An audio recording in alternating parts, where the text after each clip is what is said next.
Americans are buying a lot of guns. Both posting huge gains so far in 2021 after gun and ammo sales reached record levels last year. Finding ammunition for those guns can be tough. And that hurts our range business because people don't have the ammo to shoot. Ammunition market is dried up. There's virtually no ammunition available. The pricing structure for what is available is off the wall. Breaking news. Evidence that the ammo scarcity looks to be created, according to a U.S. ammunition manufacturer's employee. United States ammunition shortage. The 2020 to present United States ammunition shortage represents the latest in a series of ammunition shortages that have affected the United States over the years. This particular shortage can be attributed to a confluence of factors, including the COVID-19 pandemic, the 2020 United States presidential election, and the George Floyd protests. While the situation began in 2020, it has persisted to some extent with sporadic fluctuations into 2022 and 2023. To gain a deeper understanding of the shortage, we need to explore its origins and the various contributing factors. Origins of the ammunition shortage. The ammunition shortage in the United States gained momentum in 2020, spurred by several significant events. The year began with the declaration of the COVID-19 pandemic by the World Health Organization, which prompted a global response to the virus's spread. This declaration, followed by actions taken by world leaders, including the U.S. president, led to an atmosphere of uncertainty and insecurity. People across the nation, including both existing arm owners and first-time buyers, sought to ensure their personal safety and preparedness, contributing to a surge in arm and ammunition sales. The COVID-19 pandemic's impact on the supply chain, production facilities, and distribution networks further exacerbated the ammunition shortage. Increased demand, combined with disruptions in the manufacturing and transportation sectors, resulted in supply shortages, leaving many consumers unable to find the ammunition they needed. Additionally, the nationwide protests, riots, and social unrest that followed the murder of George Floyd in May of 2020 added to the ammunition shortage. Fears of civil unrest and concerns about personal safety prompted many individuals to purchase arms and ammunition, further straining the already stressed supply chain. Well, I think 2020's demand was driven by a number of factors, including, the uncertainty surrounding the pandemic. It's going to be a long time until this thing normalizes, and you're going to have the stock that people are used to seeing from several years ago. Police brutality incidents that drove minorities to buy guns. You had widespread rioting that drove the 2020 presidential election and arm control proposals. The 2020 U.S. presidential election, which ultimately saw Democratic Party nominee Joe Biden emerge as the victor, played a significant role in the ammunition shortage. President Biden, during his campaign and in the early days of his presidency, proposed various forms of arm control measures, including ammunition magazine capacity limits, the reinstatement of the federal assault weapon ban, universal background checks, and closing the so-called arms show loophole. These proposals generated considerable anxiety among arm owners and enthusiasts, leading to stockpiling behavior. Concerns about potential restrictions on arms and ammunition purchases, which were widely discussed during the election and after Biden's victory, motivated many to buy ammunition in larger quantities than they typically would. It's worth noting that during Joe Biden's tenure as vice president from 2009 to 2017, he and former President Barack Obama proposed the assault weapons ban of 2013 in response to the tragic Sandy Hook Elementary School shooting. The memory of these proposals resurfaced, contributing to the heightened demand for ammunition.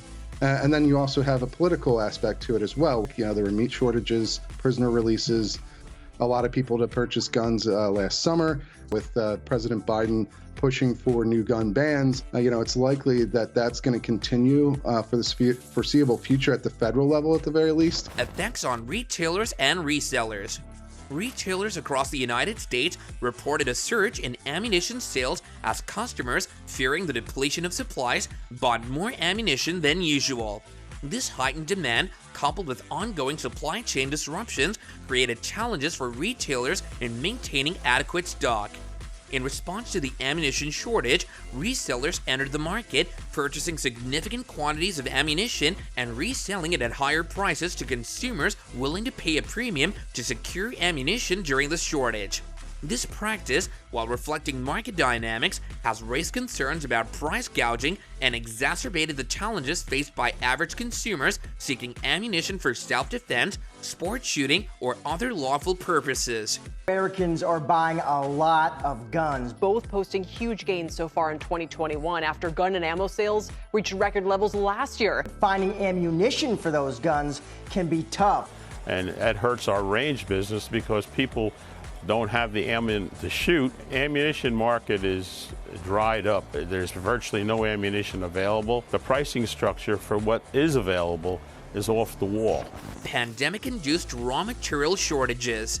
The ammunition shortage that gripped the United States from 2020 onwards had multifaceted causes with significant implications for the industry.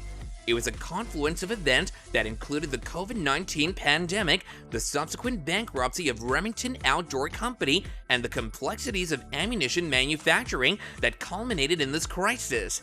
And we're starting to get crowded as far as the 6-foot rule or 10-foot rule. Gun stores now are just trying to keep their shelves stocked and the customers 6 feet apart. And so then we just ask customers to wait outside. One of the initial triggers of the ammunition shortage was the disruption of the global supply chain caused by the COVID-19 pandemic. This disruption affected the production and import of essential raw materials, including lead, which is a critical component in ammunition manufacturing.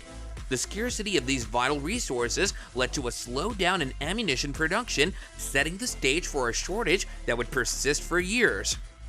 And my sign shop, Funk Signs, is closed down. The gun shop, and it's directly next door to my sign shop. About 10 customers a week to about 20 customers an hour. At a time like this where there's a lot of fear and uncertainty, that people are looking to do what they can, then I'm buying a gun maybe from a different distributor, now actually looking for what my distributors has available for ammunition that shoots that type of ammunition, instead of just buying the most popular models that customers are looking for. Remington's bankruptcy and Vista Outdoor's acquisition. On July 28th of 2020, Remington Outdoor Company filed for Chapter 11 bankruptcy protection, which added to the turbulence in the ammunition industry. Vista Outdoor, a prominent outdoor sports and recreation company, stepped in and acquired Remington's ammunition plant and brands at an auction held in September of 2020. Chris Metz, the CEO of Vista Outdoor, highlighted the challenging state of Remington's ammunition plant in Arkansas during bankruptcy, where it was operating at only 10% capacity. This situation further constrained the already strained ammunition supply chain.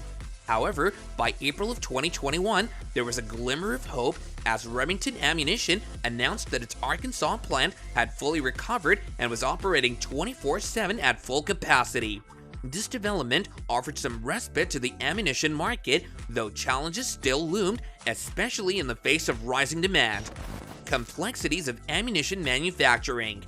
Ammunition production involves several component parts, including bullets, cartridge cases, powders, and primers. While manufacturers had some flexibility in increasing the production of bullets, cases, and powders, producing primers, a critical ignition component, was far more specialized. Primer production is a niche in which only a select few companies operate. This led to primers becoming a significant bottleneck in efforts to ramp up production and meet the surging demand for ammunition. Price increases and industry profits. The ammunition shortage had a direct impact on prices. As demand outstripped supply, and with the added pressure of raw material shortages and limited primer production, ammunition prices soared. Major manufacturers experienced substantial increases in profit margins. The surge in prices was also partly due to manufacturers focusing on their premium lines of ammunition, given the challenges presented by component shortages. Industry investment and expansion. The high demand for ammunition, coupled with the increased prices, spurred significant investment in ammunition production capacity.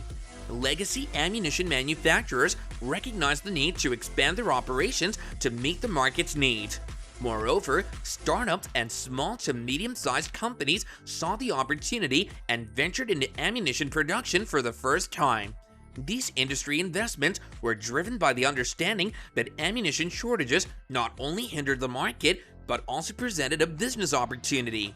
The increasing demand for ammunition created a fertile ground for expanding and establishing ammunition production facilities. As a result, the ammunition industry saw a growth in the number of players, with established companies and newcomers investing in facilities, equipment, and skilled labor. Are ammunition shortages manufactured? The ammo companies are the ones who are trying to screw you again. This is insider information from an employee who believes that the current ammunition shortage is manufactured by the company. They claim to have had record ammunition production for several years in a row and have recently built a 100,000 square foot warehouse along with tons of trailers filled with ammunition in the parking lots. The company is currently shutting down the arm caliber manufacturing side of the plant and moving employees to other departments under the guise of efficiency, while also preparing for layoffs. On the Remington side, they've already started laying off as many as 80 people, with many open machines and no overtime offered. The belief among employees is that the company is stockpiling ammunition to raise prices as the cost of raw materials increases due to Joe Biden's inflation. They plan to release the stockpiled ammunition at an inflated rate to increase their profits. The company is reportedly making about 1.5 to 2 million rounds of 9mm ammunition a day, but it's not getting out to the public as expected. It's verified that the person providing this information is indeed an employee at the plant. The company is now planning to shut down the arm caliber production for Christmas and New Year's, which wasn't planned recently, and there are rumors of a potential month-long shutdown in December. The demand for ammunition is rising, yet the company seems to be stockpiling, restricting machine usage, and not offering overtime, which raises questions about their motives. This information needs to spread, as it suggests that these companies may be intentionally causing shortages to increase their profits. Well guys, that's all for this video. See you next time, and bye for now.